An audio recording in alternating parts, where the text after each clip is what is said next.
Welcome again to the second Cliburn International Junior Piano Competition and Festival.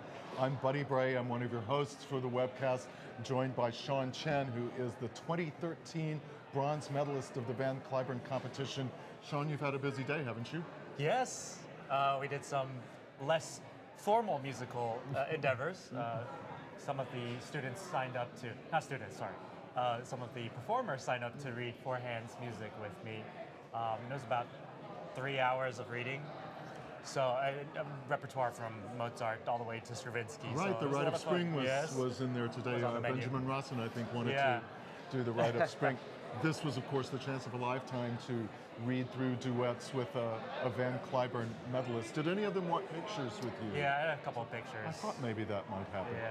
Yeah. This is the second night of the semifinals here at the Cliburn Junior. We're, of course, coming to you live from SMU in Dallas, Texas, here at the beautiful Meadows School of the Arts. They're playing in the beautiful Caruth Auditorium, where tonight they'll be previewing their concerti for us, basically. Yeah. All 6 semifinalists will play a movement of the concerto that they have picked out to play, and we're heavy on the Russians this time. Well, I think that's pretty much just any sort of competition. Right?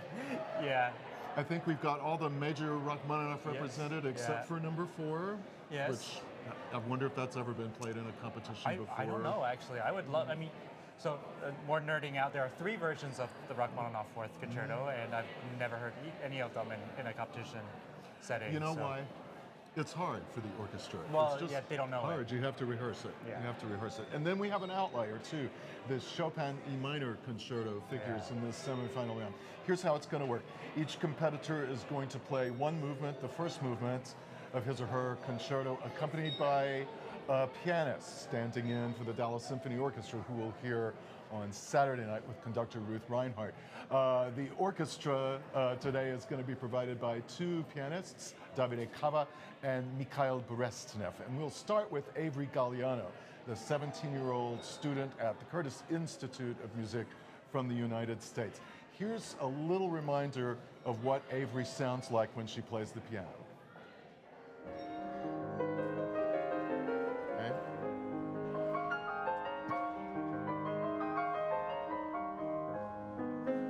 Sean, this is La Leggerezza, of course. Did you ever do this one? No, I have not played this one. To me, I haven't played it either, but to me the challenge of it would be to project lightness. That's a hard thing to do in a concert hall. Liszt is always difficult when it's, he's difficult to play anyways, but when it's not the bombastic, virtuosic, loud octaves, but requires a little bit more finesse, it can be very challenging. This was a beautiful piece for her, and she also played Schumann Abegg Variations, your favorite composer of the moment, right? Of the moment, Schumann. This was a little bit before he became Schumann. It is true. To me. Early work. But not easier to play than any other piece that you wrote. Absolutely not. In Avery's quarterfinal round, she played us music of Haydn and Chopin, 2 very well-known works. The big Haydn E-flat sonata and Chopin Andante Spianato and Grand Polonaise. And in the semifinals, she played 2 mazurkas by Thomas Adès, wonderful composer. And then we had our first Mussorgsky, our first Mussorgsky of the night. Pictures at an exhibition. Do you play this piece? I can't remember. Yes, I do. Yes. And do you jazz it up at all? Do you make any improvements to Mussorgsky's original? As a pianist, I am prone to do that to a lot of music. Actually, for this one, I kind of play what's written in the score. And it wasn't so much of a statement to do so. I just liked it how it was. And you have to work with the timing, a little bit the pacing, especially for the Great Gate of Kiev. But otherwise, I think it's a colorful piece as it is. I want to talk about transcriptions a little bit later, because you are a transcriber of works for the piano, not only a person who plays the piano, but a transcriber as well. Here's what Avery Gagliano thinks about music and playing the piano. Take a look. My name is Avery Gagliano. I'm 17. I am originally from Washington, D.C., and I moved to Philadelphia 3 years ago to study at the Curtis Institute of Music. When I was accepted to Curtis, I was 14 years old, and so I would be 15 when I started.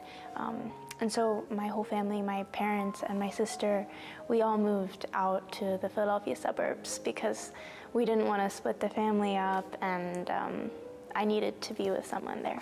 I love all kinds of music. You know, music has always been a part of my life from the very beginning. I grew up with classic rock, and I love pop music. I write my own pop songs too. That's one of my hobbies. I think it's healthy to listen to a lot of different things, because if you get too sucked into one genre, it can be a little overwhelming.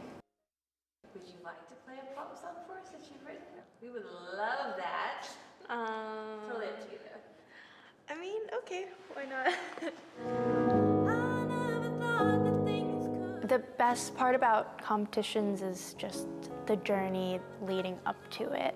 There is so much to learn from preparing all the pieces to the level that they need to be at. I'm looking forward to playing for the audience, having fun, and sharing music. Music is such a wonderful thing.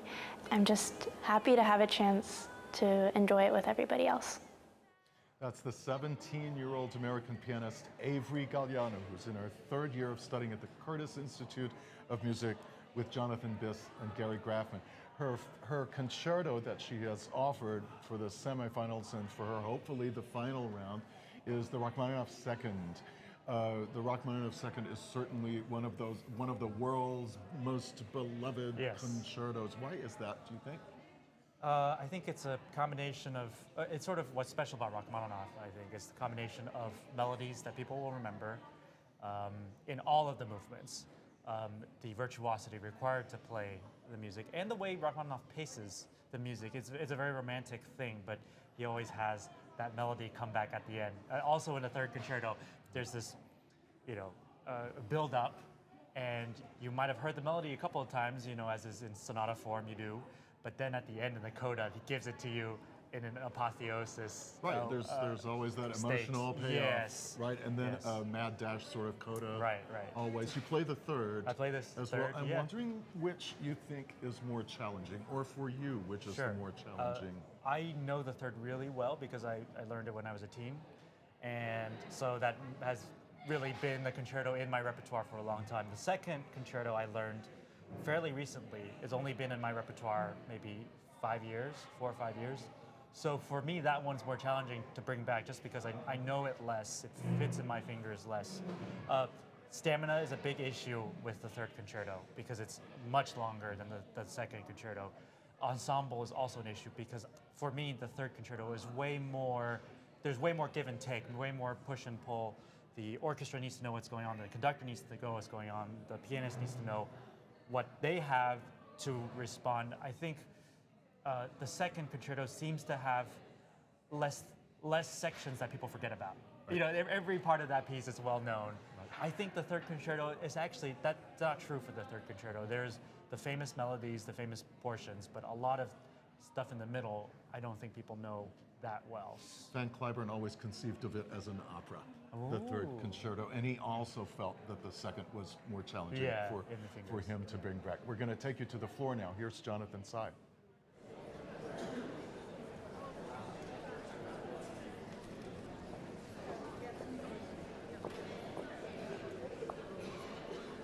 Good evening, everyone, and welcome to this, the third concert of the semifinal round of the Cliburn International Junior Piano Competition and Festival.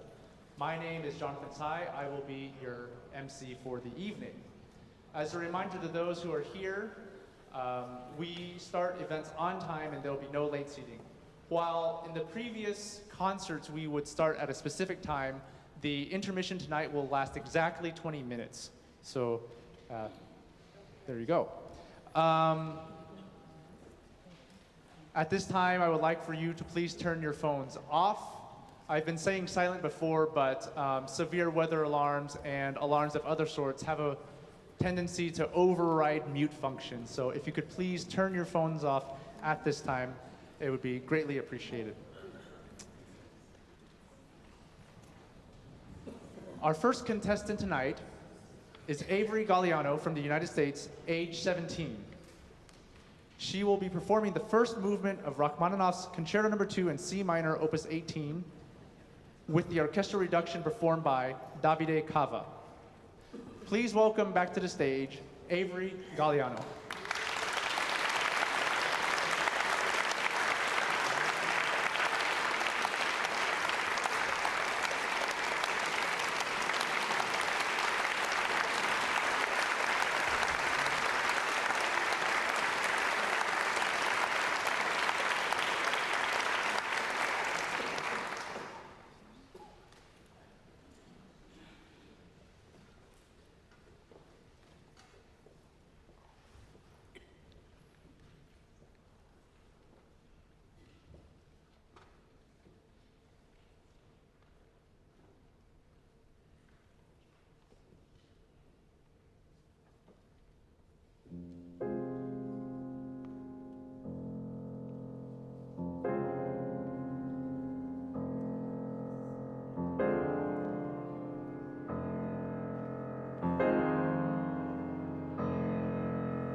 Great performance by Avery Gagliano, 17 of the United States, with Davide Cava providing the accompaniment. That was the first movement of Rachmaninoff's second piano concerto. You know, I am reminded that her teacher, Gary Graffman, made a classic recording of the Rachmaninoff second with Leonard Bernstein in the New York Philharmonic. I hope he's watching her play tonight.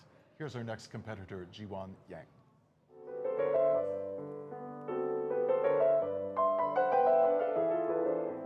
Hello, my name is JiWon Yang. I'm from South Korea and I'm 17 years old. I first touched the piano when I was 5 years old because it was in my house. My mom's also playing piano. So I was just curious about the keyboards and everything because it was really surprising that when I touched the keyboard, it sounds all differently. So I started by a hobby, and after 5 years or 6 years, I started to have major in piano.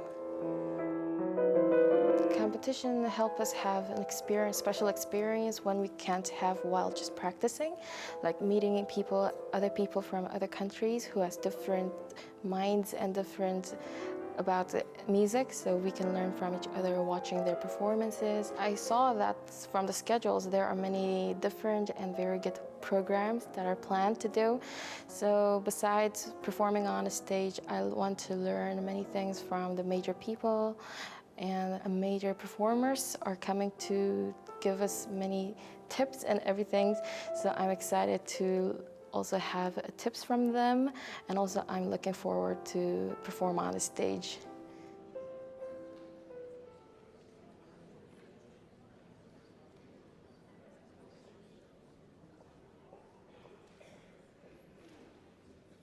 Our next competitor is JiWon Yang from South Korea, age 17. She will be performing the first movement of Tchaikovsky's Concerto No. 1 in B-flat major, Opus 23, with the orchestral reduction performed by Mikhail Beresnev. Please welcome back to the stage, JiWon Yang.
what is it about the Tchaikovsky that everybody loves so much? It's just so grand.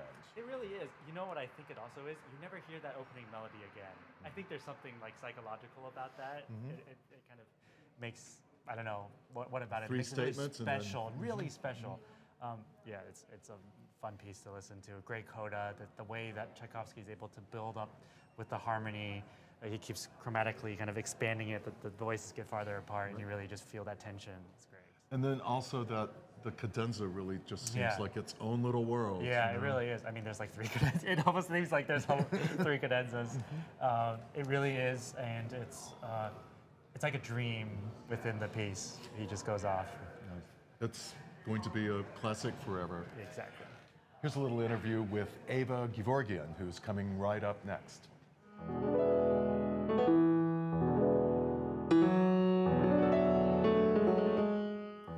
I'm Eva Gevorgyan, I'm 15 and I'm from Moscow.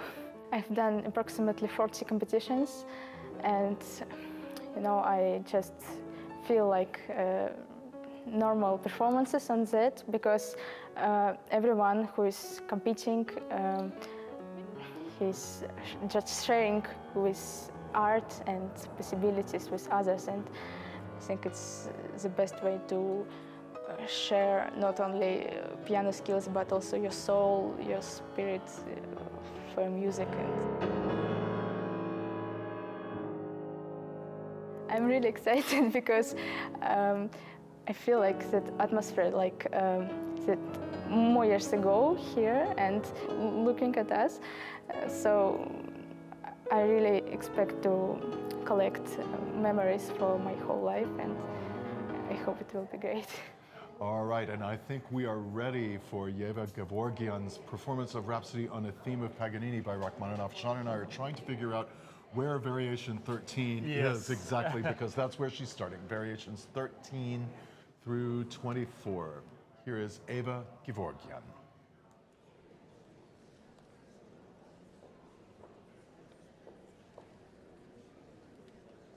Our next competitor is Eva Gevorgyan from Russia and Armenia, age 15. She will be performing Rachmaninoff's Rhapsody on a theme of Paganini, Opus 43, variations 13 through the end of the piece. The orchestral reduction will be performed by Davide Cava. Please welcome back to the stage, Eva Gevorgyan.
A tremendous ovation for Eva Gevorgyan, the 15-year-old Russian-Armenian pianist, for her performance of variations 13 through 24. Is it? Did I get it right? Okay. Yes.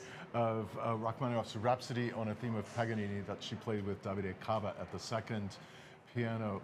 Sean Chen, you were just telling me about what Jerome Lowenthal told you about the ensemble pitfalls of Rhapsody on a theme of Paganini. What did he tell you to do? He actually told me to learn the orchestral part of this one section, I think in the second to last variation, and which entails actually singing it. He said, he kind of told me to learn to sing it as I was playing As you were playing. so you could hear it, because it's easy to say, oh, I know this part, I know where the beats are supposed to go, but when you get on stage in front of the orchestra and you put on the spot, you need something to rely on instead of just kind of knowing it. I think it's so important that you remember what it's like to play a concerto for the first time in the first rehearsal of a new concerto with orchestra. It's like it's like a new piece. I know. It's like you've never heard it before. Right. Seen it or played it. It feels kind of foreign, actually. It feels very foreign. It's so important to have all those things very strong in your mind. She took quite a clip in the last variation with the skips. Very, no hesitation. Just go for it. She is a pretty brave performer. If you've ever wondered what goes on behind the scenes here at the Cliburn International Junior Competition and Festival, our webcast producers have you covered with a little video. Here we go. The Cliburn is very excited to welcome these 23 highly accomplished young people to Dallas. And Dallas has in turn welcomed the Cliburn so beautifully. The Cliburn has always been known around the world as a producer of piano competitions, but what we also do on an almost daily basis is educate young people. It's not only about pushing and challenging them in the pressurized atmosphere of a competition, but about educating them as whole people and whole musicians. That's the mission. These young musicians are the messenger of today and tomorrow, and we're really grateful to have them with us and grateful to have you to support them. There are 23 young people from all over the world coming here. The first really exciting thing that happens when these kids arrive in Dallas is the draw party. From Japan, Miyu Shindo. And there's a lot of drama that goes with the draw party, of course. Contestants don't want to be the first to play. Sometimes they don't want to be the last to play. There's a lot of conflicting traditional wisdom about what's the best place in a competition to play. Miyu Shindo is 17. She says, if every human in this world will love music and tell each other, thank you for giving me wonderful happiness, we would not hate anyone. The Cliburn Junior is the brainchild, actually, of Cliburn President and CEO Jacques Marquis, who saw this need and this really great group of young people who were not being exposed, perhaps as well as they could be. Part of this competition is not only a competition, it's a festival. It's a learning process. They will do some piano lessons and master classes and some concerts with us for the 10 next days. Piano is the very loneliest instrument. The hours and hours spent alone in a practice room, a solitary practice room, do take their toll. So one thing we try to do through the competition and festival is to try to get these kids together to make them realize that they're not alone in this sometimes very solitary pursuit. And it's not so much about who wins the competition or any of the prizes that we're giving out either. It is about coming away feeling more knowledgeable about yourself as a musician and a person. One of the very best things about the Cliburn International Junior Piano Competition and Festival is the people we bring to town are first rate. The artists, the teachers, all of them are first rate, and sometimes they're even people that I've wanted to meet since I was a child, and this is the case with Gilbert Kalish, who is sitting with us for a few minutes. Mr. Kalish, welcome to Dallas and to the webcast. That's very kind of you. Not your first visit to Dallas this year. That's true. You were here with Tony Arnold. Right. That seems to have been in the winter. I remember it was cold outside. That was the Nasher Museum, and it was in January, yes. And you played some Crumb, some Viol songs, Correct. I think? And then a new piece, and I can't remember what that was. Well, it was very interesting, a piece by a young man named Eric Nathan that dealt with the correspondence between Emily Dickinson and Henry Higginson, who was an abolitionist, and it was just a fascinating kind of text in which they were intimate friends but never met. And she was a very withdrawn person, and they finally met toward the end of this cycle, and it's very beautiful, beautiful kind of text and very interesting piece. So, young composer, really excellent composer. Eric Nathan, he teaches at Brown. You know, you've had such a fantastic career, and you've done a little of everything, and it seems that you continue to do everything. I try to keep my brain a little, going. How did it all unfold when you were a kid? Did you think, I want to do a little of this and a little of that, and I want to play some new music, and I want to teach some, and or did it just sort of unfold for you? These are very complicated and interesting things that happen in life. My mother thought that I was a talented young person. She was an immigrant from Russia. It was very important to her that I pursue that. I never really practiced that much and did not devote myself 6-8 hours a day to the piano. I went to normal schools. I went to Columbia College, and I more or less said, no, I'm not going to do this. And then I came back to it on my own. And actually what I felt was that I was not an adequate pianist, that I didn't have the technical skills to enter the profession. And so this is you had spoke with me about Madame Vengerova. Absolutely, the fabled Madame Vengerova. Right. I think about her a lot because we've had so many of Gary Grafman's students in the competition, 4 of them, I think, and they all play with such beautiful quality of tone. And that seems to, or from what I read anyway, that seems to have been one of her things. Well, the sound that one gets from the piano. I went to her knowing that she was reputed to be a very demanding and difficult person, that people often were in tears at her lessons, and I decided I don't care. I want to be helped. She's supposed to be a kind of guru of the piano. I need to be helped to learn how to play the piano better, to really have a life in music. And so I went to her, I behaved, I decided, one of these kinds of things you decide I would do everything that she told me, that I wouldn't mind however harsh she was, and that the point was that I needed her. And so I did that. And all the while in my little brain, I was, the other part of my brain was skeptical, thinking, all right, I'll do whatever she says. But as time went on, I was saying to myself, I don't feel myself improving. I don't feel any difference. I don't understand what she's doing that's helping me. Well, so as the year passed, she was a very elderly lady. It was toward the end of her life. And she was very nice to me. She even paid for me to go to her assistant in between her lessons. She was very kind. And so at the last lesson of the year, she said to me, well, you've had a wonderful year. I think you've improved tremendously, and you've done everything that I've asked of you. But I have to say, you are the most frustrating student I've ever had in my life. And so... what did that mean? What did she... Well, so I said, well, that makes me feel terrible. What was it? What is it that makes you frustrated?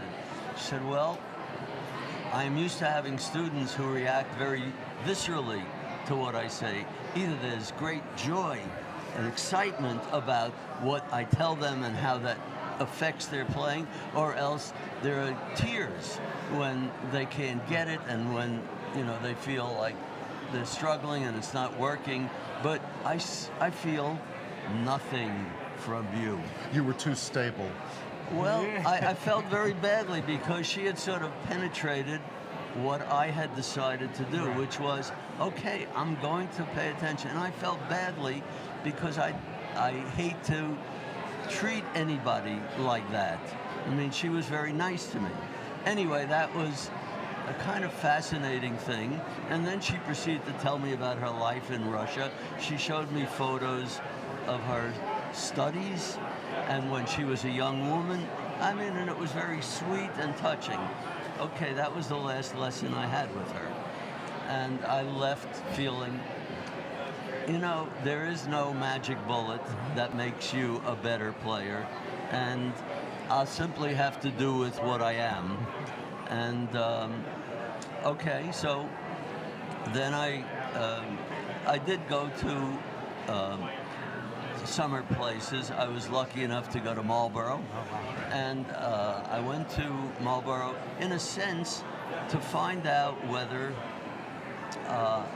Mr. Sirkin thought that I had any chance to enter the profession, because I know he was a very demanding and hard man, that music was like a religion to him, and that if you didn't meet the standards, he would tell you that. And so at the end of the summer, I hesitantly came up to him because he had coached me a number of times. This was in 1957. So I've lived a while. So I hesitantly approached him and I asked him this question: do you think I have a chance to be a pianist, to be a musician? And he said, well, you could try. It worked out and pretty that was well. one of the most encouraging things I ever heard in my life. It worked out well for you. And that was in 1957? 1957. We're going to show you a newsreel about something that happened in 1958. Take a look at Well, this. I went back there, my wife, Moscow, April 1958. A musical competition was held against the backdrop of a world beset by suspicion and fear. Nuclear annihilation was a constant threat. The United States and the Soviet Union were bitter enemies in a Cold War. Then, suddenly, from out of the American West, came a long, tall Texan who struck a chord for harmony and friendship. At a time when the Soviet Union and the United States were stockpiling weapons of destruction, 23-year-old Van Cliburn drew the two nations together in a mutual love of music. He also gave the United States a much-needed boost to its national ego.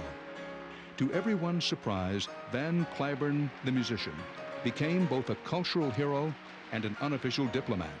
If we did not have a schedule to keep, I could listen to Gil Kalish tell his stories. Just go to a bar and all night, all night long. I mean, the things he's done and the people he's known, and the pieces he's played and the singers he's worked with. He's just had such a really rich career, and Mr. Kalish is an example of a pianist who actually did not travel the competition. Right. Rudin has assembled a career just sort of following his instincts. Just a fascinating man. We're going to hear from three competitors next in this round, Yes. Sean. We'll hear some more Rachmaninoff, and we'll hear some Chopin. I think we're going to hear the Rachmaninoff third in this round. The very last competitor this evening, Chuan-Harn Lee, is going to play the Rachmaninoff third. Now, tell me, what's your impressions of it, and how old were you? You said you were a teenager when you learned it. I was 13 when I started learning it, and I was 14 when I played it with the local orchestra. So I've known the piece for a long time, but every time I approach it, I still learn something new, or found out I learned a wrong note at some point down the line. I think it's more of an enigmatic piece than the second one is. Yes, there are the lovely melodies that you know and the exciting parts, but there's also a lot of noodling around, a lot of harmonic interest. Structurally, it's very interesting. It's way more inter-movement, or it's more cyclical. He brings back themes, and the form is less clear that, you know, there's just the third movement, because he brings back the first movement and the second movement themes. in various guises, and if you're not paying attention, you might not realize it. Right. You were 13 when you learned this? Yeah. Did you know that it was hard? No. Oh, no. that's you know, the key. That's the key. That I is the did not key. know that people went crazy trying to learn it. Right. We have a little highlight reel for you for these three competitors, Chun Lam Yu, J Jun Li Bui, and Shuan Hern Lee.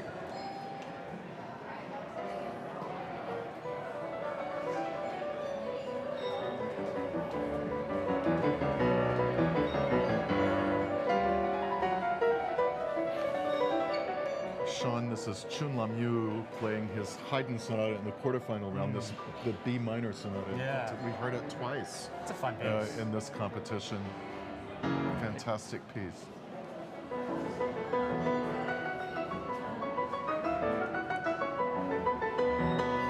And his Bartok sonata from the same round. Uh-huh.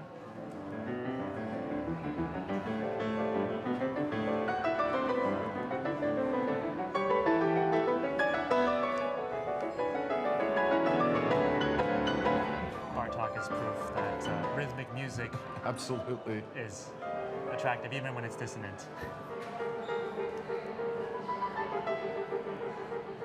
Going to show you a little of J Jun Li Bui now. A little music from him. He played in the quarterfinals Beethoven Sonata number 7, Yes. which a lot of people played. And here it is. It's been a very popular work with our competitors for this quarterfinal round especially.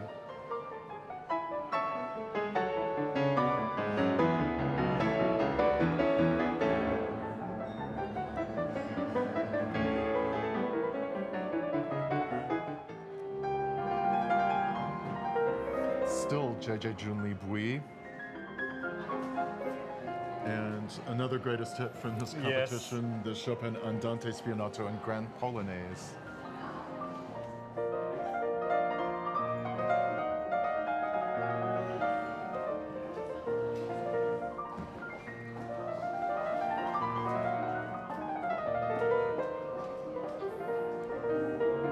And I think we're going to see a little bit of Chuan-Harn Lee, who is the person who will play the rock third. Tonight, he's done a lot of finger busters in this competition. Seems like every piece. This is Chromatic Fantasy and Fugue from the quarterfinal round. The only person to offer Chromatic Fantasy and Fugue.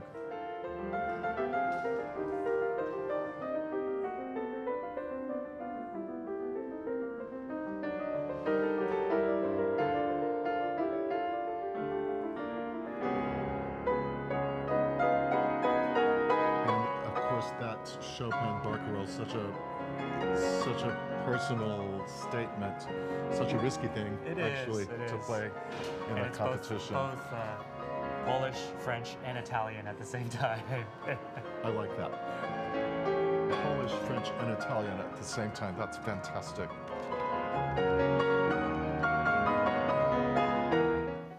And here's your chance to get to know Chun Lam Yu a little bit better. Take a look.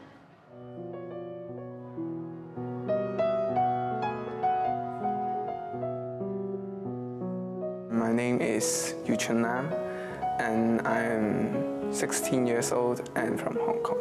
My mom just asked me when I was 4, I think, do I want to play the piano? So I just say yes, and that time I not very love it because, you know, it's boring practicing piano.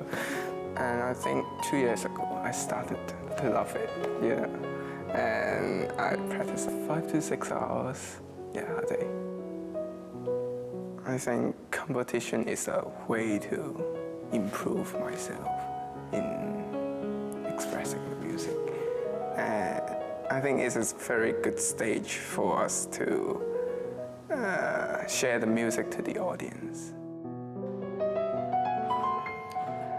We're going to hear Chun Lam Yu straight ahead in a performance of the first movement of Chopin's Concerto No. 1 in E minor. Very interesting choice for a competition. I know it worked for Murray Pariah at Leeds one time. Maybe it'll work similarly for Chun Lam Yu. We'll take you to stage now in Jonathan's side.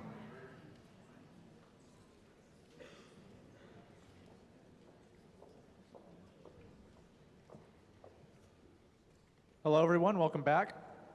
This is your friendly post-intermission reminder to please turn your phones off at this time. And also, we welcome you to the finalist announcement, which will happen at approximately 10 o'clock tonight. Our next competitor is Chun Lam Yu from Hong Kong, age 16. He will be performing Chopin's Concerto No. 1 in E minor, Opus 11, with the orchestral reduction performed by Mikhail Beresnev. Please welcome back to the stage, Chun Lam Yu.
the first movement of Chopin's E minor concerto with Misha Berestnev at the second piano. Thank you, Misha. Now, Sean, you were just telling me about that coda off camera, and you said it is the bane of your existence and the bane of your students' existence. Yes. Now, why is that? Why is that? It's a very tough passage. The way Chopin writes it, the right hand has to negotiate two lines. There's the one you hear actually, and there's a eighth note pattern in the bottom, dum bum bum bum bum bum bum bum, and it's the finger independence that is required is crazy, and it goes on for a long time. And it needs to sound easy, right? Oh yeah, it needs of course. to sound Of course. effortless And because lyrical it unspools forever, yes, exactly. and all those things that make piano playing a joy forever, right? Okay. Our next competitor, J Jun Li Bui, 14 years old from Canada. He is going to play the Rachmaninoff first piano concerto, which I can't remember us ever having in a competition before, so I'm very excited to hear it. And I think it's a great piece for a 14-year-old. Yeah. Well, great piece for any year-old, but yes. But for a young person, that sort of ebullience that the piece sort of naturally packs in, it's a great fit for a 14-year-old. Here's a little footage of J Jun Li Bui.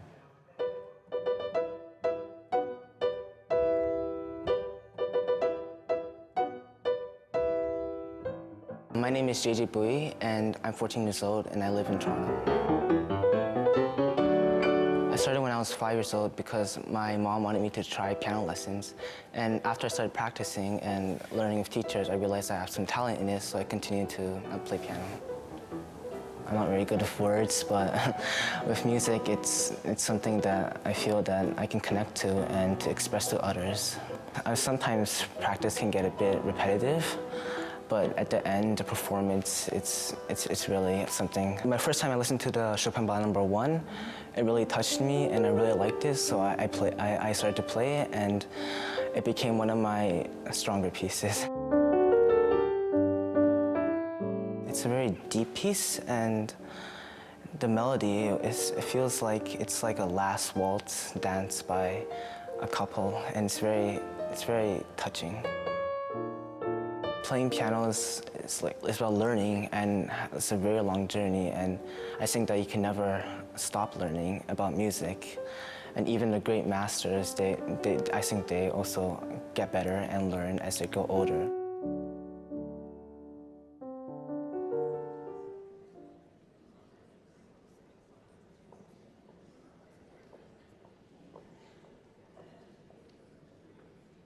Our next competitor is J Jun Li Bui from Canada, age 14. He will be performing the first movement of Rachmaninoff's Concerto No. 1 in F-sharp minor, Opus 1. The orchestral reduction will be played by Davide Cava. Please welcome back to the stage, J Jun Li Bui.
That's J Jun Li Bui, 14 from Canada. We were saying in the press room just during the performance or right before it started, while we were watching JJ's interview, that he seems so different in the interview than he seems on stage as a performer. Turn it on when he gets on stage. He really, really does. Beautiful performance. So the first movement of Rachmaninoff's first piano concerto with Davide Cava at the second piano. Sean, do you play this one? I do not play this one. It's like one of the only ones you don't play, right?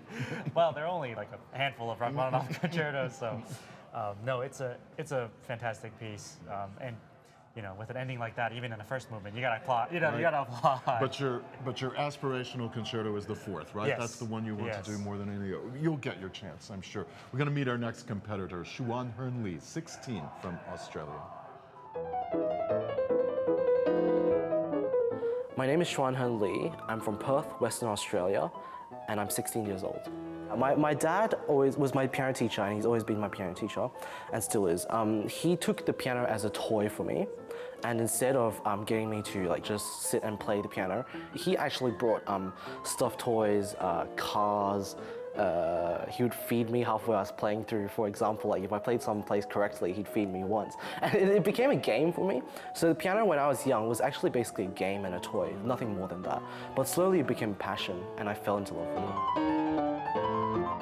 I wouldn't say that I really like to enter competitions, but I take it as a learning experience and basically nothing more than a chance for me to get advice from world top jury members and get, most importantly, get chances to perform and meet other people.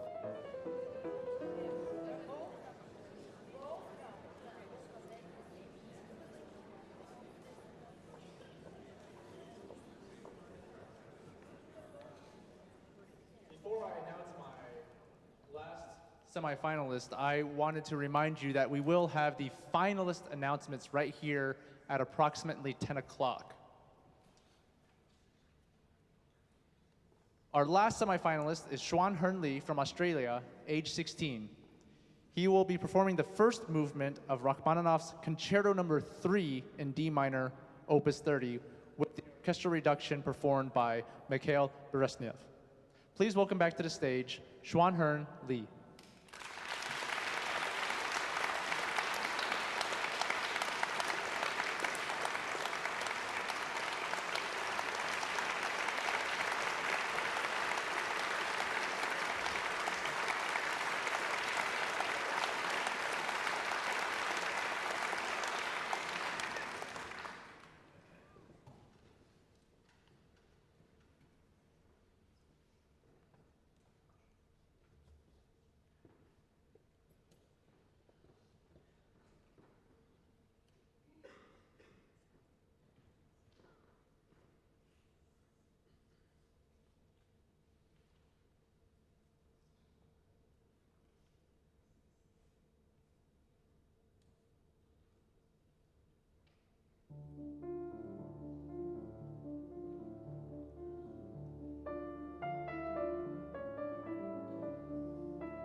sort of the Mount Everest of piano concertos, right? Do you think it still is? I think so. I think definitely a rite of passage for every pianist. Well, it was an early rite of passage for you, and you also played the other Mount Everest of concertos, the Bartók Second. What do you think in comparison? They're such different worlds.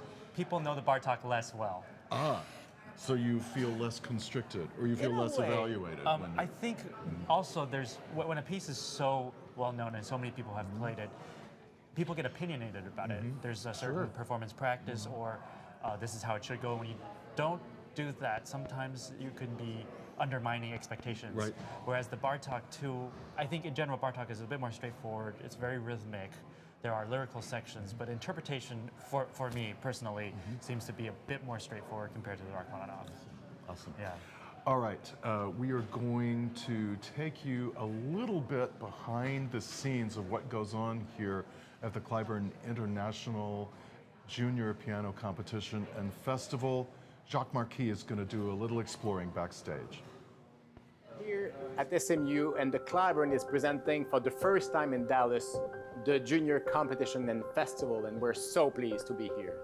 In the next few days, we'll have young competitors between 13 and 17 years old playing concert, doing seminars, doing piano lessons, most importantly, learning about music, learning about life. The partnership is fantastic with SMU. SMU just bought 10 new grands, Steinway, and all the kids are going to the pianos now and practicing. All over, everybody is a little bit nervous, a little bit anxious, but there's a great energy in the room.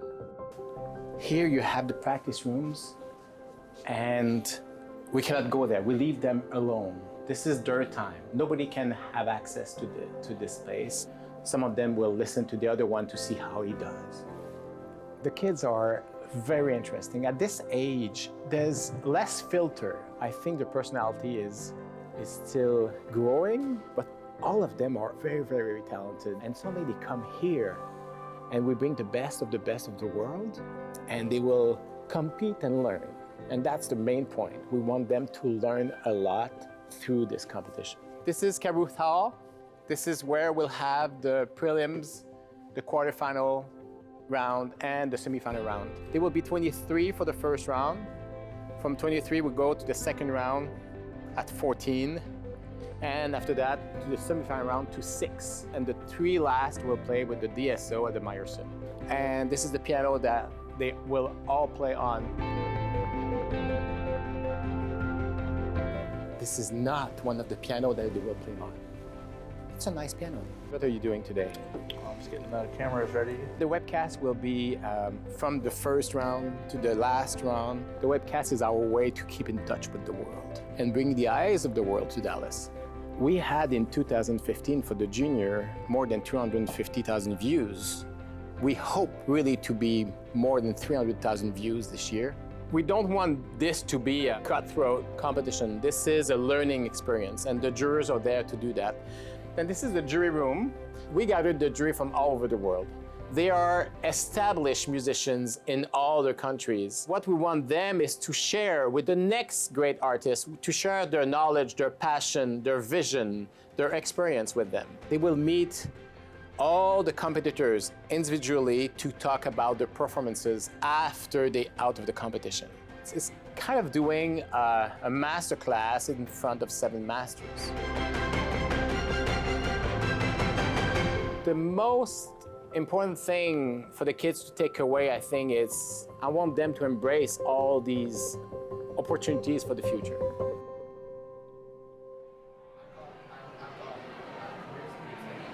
This is, of course, when we start to play the waiting game. We're now waiting for the jury to take our 6 semifinalists to 3 finalists. And speaking of voting, there's an announcement which I keep forgetting, but which Sean has promised to remember. Yes. Take it away. For all of you watching online on any of the streaming sites, please go to cliburn.org and vote for your favorite semifinalist.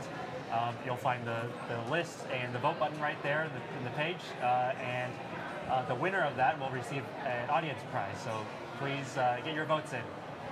$500 is the audience cash award for that audience award. We are so grateful to be joined both on the webcast and in general in this competition and festival by Ruth Reinhardt, who is going to conduct the Dallas Symphony in the finals of this competition on Friday, and who yesterday gave a brilliant masterclass for festival participants on the art of working with a conductor and with an orchestra for the first time. What was that like? It was really, really fun. It was so much fun because, I mean, the level was really good. And, you know, for once I actually got to work with a pianist on making my life easier, which is really rare, you know? Usually I never get to say things like that. So, it was, yeah. You were particularly brilliant, I thought, in working with the two kids I saw were playing the Chopin E minor. Oh, okay.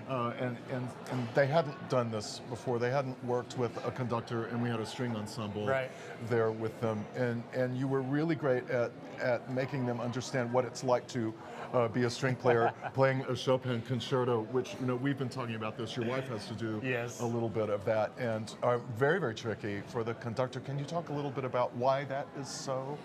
Well, it's, yeah, for the string players, it's in a way really easy and hard because there's nothing technically challenging. It's just long notes that you have to hold, but you need to know when to change. And that's the key question. So, and that's actually what makes it so hard for the conductor, because it's, the Chopin concerti are like bel canto. There's so much freedom. There's so many little runs or so that have no real rhythm to them. So it's really hard to know when the runs end and when you need to kind of wave everybody back in. So you had a great sixth sense about it with those kids. It was remarkable, actually, how few times they've stopped. Right. Yeah. So you'll have 3 finalists to work with, a complete concerto. What's the orchestra schedule for that? Is there one rehearsal, or are there 2? Or? So we have 2.5-hour rehearsals, but the second one I guess we'll treat as a dress rehearsal. So yeah. Will they meet with you prior? Will there be a piano rehearsal or just a conductor rehearsal? Yeah, so we'll meet at tomorrow around lunchtime for an hour and a half, everybody together, and to just talk about transitions and tempi and, you know, everything. Wonderful. Yeah, I was thinking while you were talking about that, as when you are learning to conduct, is there a book or a certain method you learn to how to do concertos? Because it's so different than doing a symphony or orchestral overture or even opera. Well, unfortunately, there's not a book for it. I wish there was. But it was actually really great. So I was studying with Alan Gilbert at Juilliard, and he was just fantastic. Like a few times he had actually maniacs come to us and people like that to just play a little bit with us. And he was actually brilliant also in the way that he says you don't have to just follow. You can actually also, first of all, offer something to the soloist and also gently lead them. Not too strongly, but by being in touch with, he's always really in touch with them and really kind of like offering something. Do you want to take time here maybe? And then it makes it much easier. Yeah, it makes it a really, truly collaborative thing, right? Exactly. I mean, instead of just the soloist goes off and does his exactly, because I think if you just follow, then you're always going to be late in a way, which is the problem. Ruth, you came and conducted us in Fort Worth this year, as well as a brilliant program, the Stravinsky Danse Concertante, and Stephen Huff played the Mendelssohn G minor. What else was on it? Sibelius? Sibelius 5, Sibelius 5. Brilliant program. But often in a concerto, there is not time. Right? There is only really 1 hour to put it together. Is that a harrowing, scary thing? Sometimes, certainly not with Stephen Huff, of course, but... Well, I think you get used to it. It depends on what the concerto is and how tricky it is. I just sometimes think it's a shame because we always kind of put the concerto right at the end of a rehearsal process. And then I sometimes find it's a shame because, yes, you get to put it together, but you don't really always feel like it's one... You know, you have exactly the same style of playing, and so because, you know, maybe there's no time for that anymore. You come from the violin, right? Yes. That was your instrument. Did you come from playing in an orchestra? Did you have a lot of experience sitting in the orchestra before? I played a lot in orchestras, and I played also a lot of chamber music. So Yeah, I did a lot of that. And when did the conducting bug bite you? How did that all happen? Well, it was kind of an accident, I always call it. Happy accident. I guess. So I never considered being a conductor. I just did so many different things, like chamber music, orchestra, everything, composing, everything. And then the conductor just happened to ask. I was just packing up, and at the end of a rehearsal, and he just asked if I wanted to conduct. You know, just when I thought. Even then I wasn't really interested. I thought, well, why not? You know, it's like somebody offers you, do you want a Chinese lesson? Why not? Right, you know? right. Might come in Or handy. dessert. Exactly. Why not? So, and then I conducted the next morning. I studied the score, and then I just realized that I just combined all the things that I was looking for separately. It combined them all: the score studying, the getting to have to combine lots of ideas into one kind of overall idea. Do you think that your conductor saw something in you that made him say, "I'm going to ask if she wants to conduct"? I have no idea, actually. That would be an interesting question to ask. And did you, the first time you conducted, did you feel like, this is it? I'm home. This is what I need to be doing. Yeah, it blew my mind. It just, in a weird way, it felt like the music was going through me, through my body. And I just knew, okay, at least I have to try to do this. You know, if I fail miserably, I have to try. And you haven't. You've been such a brilliant success. Ruth Reinhardt, we're so looking forward to seeing you conduct It's so great to be here. the Dallas Symphony in the finals of this competition. Speaking of finals of competition, we're going to see a little bit of Daniel Shu playing in 2017 at the Van Cliburn International Piano Competition. And when we come back from the video, Daniel Shu will be sitting right here.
We have a Cliburn bronze medalist on this side and a Cliburn bronze medalist on this side. Welcome, Daniel Shu. Thank you. To Thanks the for having webcast. me. And welcome to Dallas. We're happy you're Thank here. you. Yeah. What are you doing here? What are you going to do? I got in this morning and I'm just hanging out with the kids, doing a couple of round tables, playing a little bit, and just having a good time. Good. And we really, really like your fashion statement here. Thank you very much. This is the relatively new Cliburn hoodie, which you can get at shopcliburn.org. Shop.cliburn. Oh, shop.cliburn.org. Very important. Thank you, Sean. Yes. Fantastic. Now, you guys We go way have back. a history, right? We go kind of way back. A California connection. I completely forgot about this. I remembered. And he remembered. He came up to me. And why don't you tell the story? Yeah. So this must have been 10. Let's see, 12 years, at least 12 years ago, something like that. Yeah, we are both from California. I'm from Northern California. He's from Southern California, and in California there's the Music Teachers Association, kind of a statewide competition. And I competed in like the children's category, and he competed in the boss category. And we hung out for like like 10, 15, 20 minutes. There was a jury, like just like now, it's a jury deciding. It was a jury deciding segment, and so he mentioned that, and I was like, oh yeah, that did happen. And how old were you? I was maybe like 8. And I was maybe like 17, 18, so yeah. So what were the results of the competition? Do you remember that? I think I won my division. I won my division too. Okay, so it worked out really well. So if you want to place bronze at Cliburn, you have to win that competition first, obviously. Well, I think that's certainly my takeaway from this. We were just doing a little highlight reel from the finals of your particular Cliburn. Do you remember what it felt like? You know, I think it's like 2 years ago now, and it's still such a great memory. Sometimes it doesn't really feel like it happened. Like I see photos and I'm like, did that really happen 2 years ago? But also like, wow, 2 years has passed, and you know, I feel really lucky and grateful for all the wonderful things. So your life has changed a little bit, right? In those 2 years. Yeah. Do you feel different? Do you feel like in these 2 years you've changed as a musician? Do you? Oh, I think so. Yeah. I think being able to tour and perform, and I feel very lucky and privileged, obviously, but also in that process I've learned a lot, and I think I've grown a lot. I hope I've grown a lot. Can you tell us about what your tour schedule is like, and what, like a day in the life of Daniel Shu? Oh man, I should look at those YouTube videos, like a day in life. Yeah, exactly. We'll make one.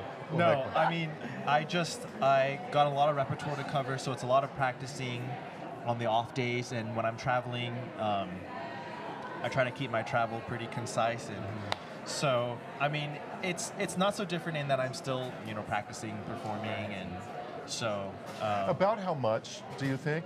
Is there an average number of concerts you're playing a year? Maybe I think maybe 30 to 50 a year, something like that. That's a lot. Yeah. That's a lot more than you were used to. Oh yeah, a lot more than I was used to. And then there was school. Also, you were still a student when you won the prize. Yeah. So I just graduated like a month ago. So I'm officially a college graduate. I'm a college graduate. Wow. You have a degree. We knew he looked different. That's true. And now we know why. Actually, though, I don't have a degree yet. Oh. I'm graduated, but I haven't played my graduation recital because of my scheduling. Oh. So until I play my recital, they refuse to give me my diploma. Just give him a CD of any one of your 30 to 50 recitals, right? No, but we'd be happy to send him. Very close. We'd be happy to send him a package of programs. Yes. Yeah, maybe. One of your teachers at Curtis was Eleanor Sokoloff, who is going to be 105 on June the 16th. I looked it up. She's turning 105 on the 16th. Wow. Remarkable lady. What was it like studying with her? How old were you when you went to her? I started studying with her when I was 10, and you know, she was like almost another grandmother figure to me, and I saw her every week, every Wednesday morning, and she had a very strict regimen, and she was very particular about what she thought her students should learn. So we did extensive technique, you know, scales and all different We did scales, split scales, scales in thirds, scales in sixths, scales in octaves, and we did an exercise book, and most importantly, we learned a prelude and fugue like every 2 weeks almost. And it's amazing. At that point, she must have been, she was in her 90s when I started with her, and I could fudge a voice in a 4-voiced fugue and kind of sneak it by. Nothing gets past that woman. She, I don't know, it was unbelievable. Not that I should have been doing that, but I did anyway. And she's just the most vibrant, incredible. If you meet her, you'd never think she's 105, 104, 105. And she's still going to Curtis pouring tea every Wednesday during the school year. Remarkable. Your other teachers there, Gary Grafman, Robert McDonald. Yes.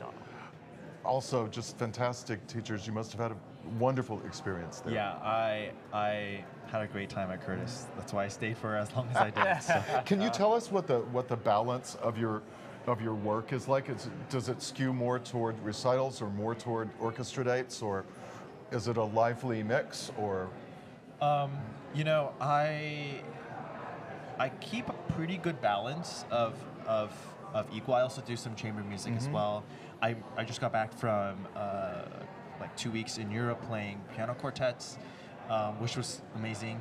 I also do a bunch of I try and split concerto and recital dates as evenly as I can. That's not always up to us, right? I mean, it's what comes in. It's what comes in. Yeah. What are you working on now that's coming up that you're most excited about? Yeah, so I'm doing Beethoven's Emperor for the first time. Awesome. Next season, which I am looking forward to, and a lot of fun recital programs. I have this program in mind where I want to do an entire recital of Schumann. He does too. He's in a not entirely. He's in his Schumann period. I've been in a Schumann phase recently. Yeah, just so reading about it and listening to it. I kind of want to do like an entire just 2 hours of Schumann, and still trying to sneak that one by some people. So we've been talking about Schumann a lot. He's just a bottomless pit. I'm sorry, I didn't know about this. No. It's coincidental. It's sort of coincidental. It is. Really it's in the air. All right, Daniel Hsu, thank you so much for being with us. Thank you so much. Thanks for having me. All right, the Cliburn is in a different elementary school almost every day of the school year. We have a little video about that. Take a look.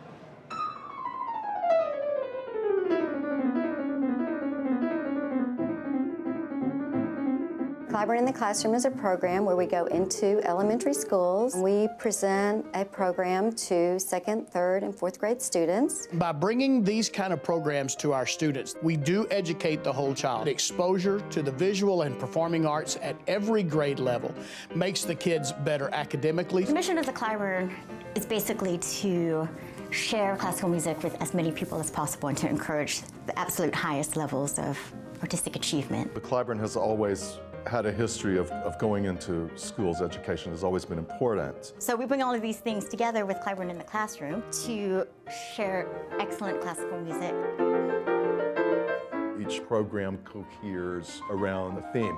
This morning we've been doing a program called Playing with Numbers, which is about the intersection of music and math. This afternoon we're doing a program called Musical Opposites, which is exactly what it sounds like. Was it loud music or quiet music?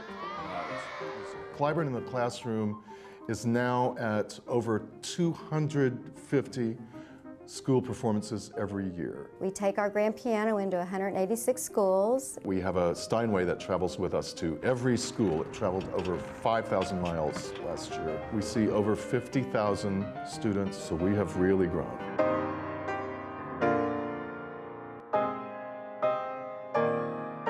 For the kids to get to see an artist play that grand piano live in their school, that is a great thing for our kids, because otherwise they may not get to see an artist play live in concert like that.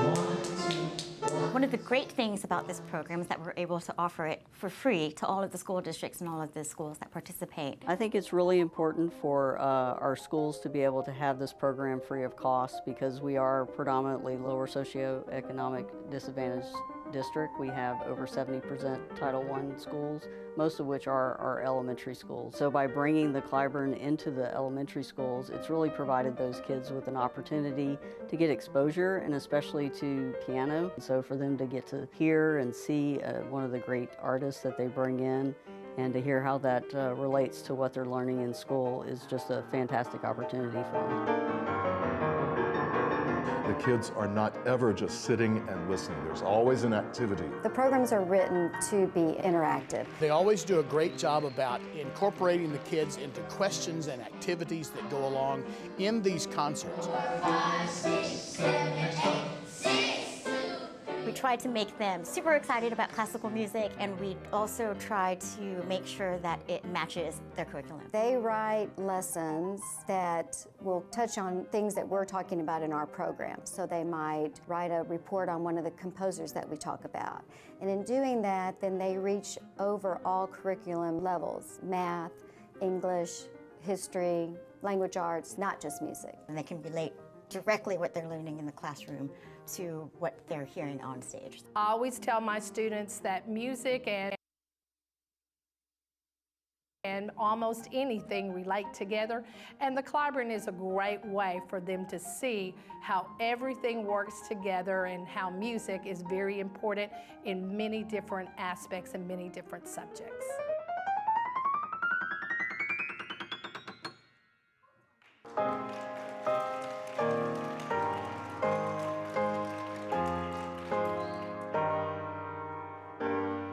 While that video was playing, Sean and I were watching the competitors file back into the auditorium for this imminent announcement.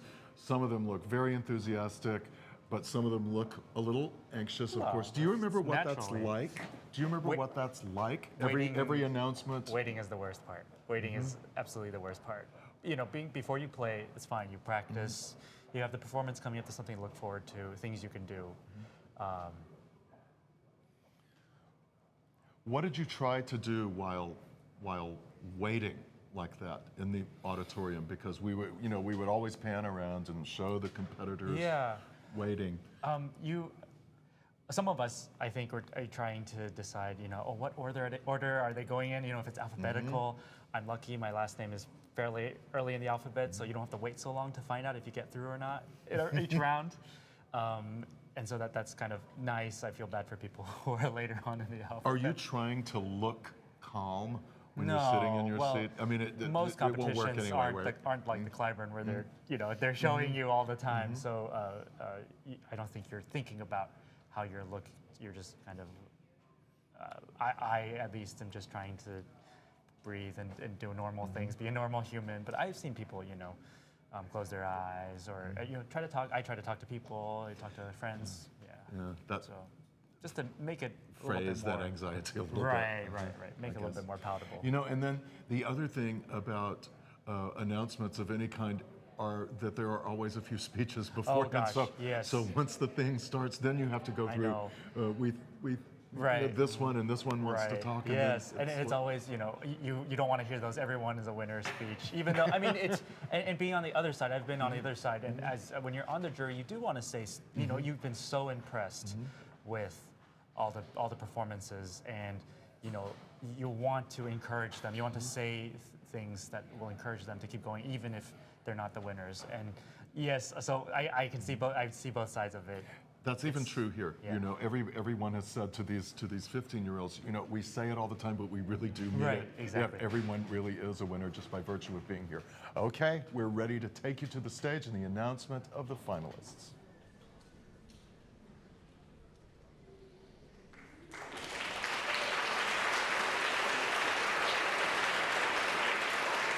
Hello, everyone, and welcome to the announcement of finalists for the 2019 Cliburn International Junior Piano Competition and Festival. I would like to welcome to the stage the President and CEO of the Cliburn, Jacques Marquis, and the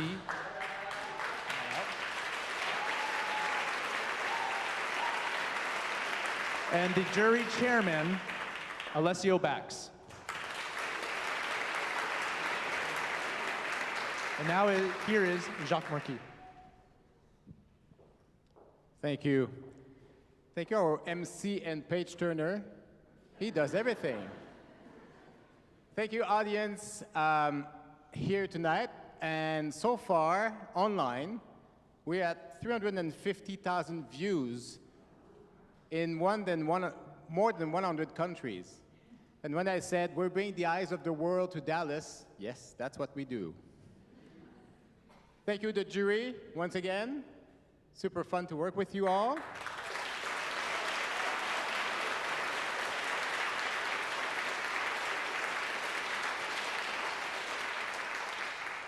Most importantly, thank you, the 6 finalists, the semi-finalists. Please raise.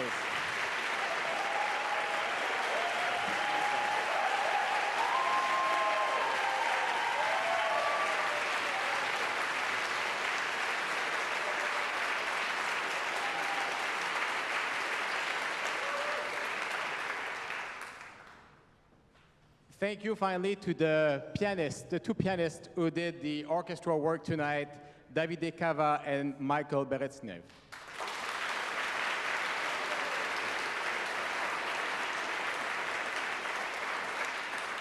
Please welcome Alessio Bax.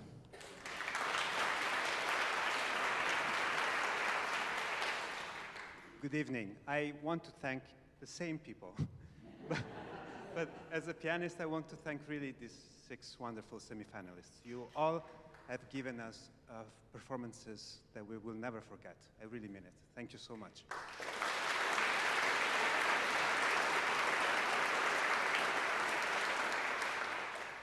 And I will try to make this as painless as possible.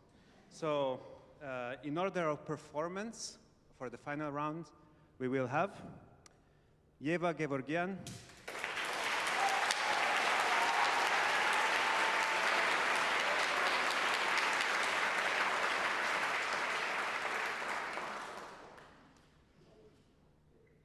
Chuan-Harn Lee,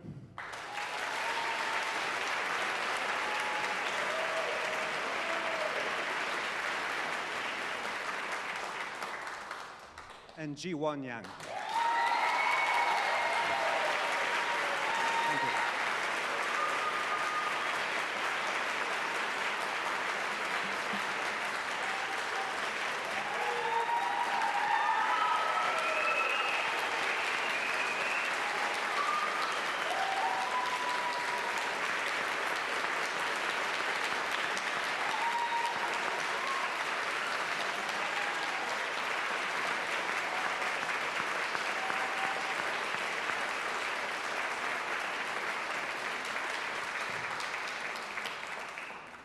Please join us Saturday afternoon, 2:30, with the Dallas Symphony Orchestra at the Meyerson with these 3 finalists and under the baton of Ruth Reinhardt. And if you're not happy with the jury, we have a nice jury symposium at 11 o'clock. Then thank you and see you soon.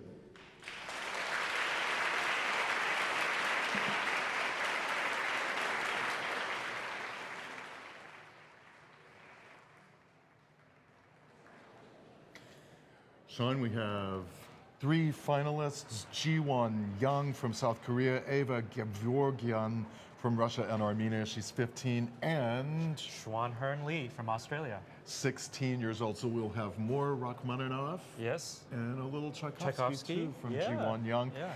Please join us here again at 2:30. Sean and I will be with you at 2:20, starting at 2:20 on Saturday.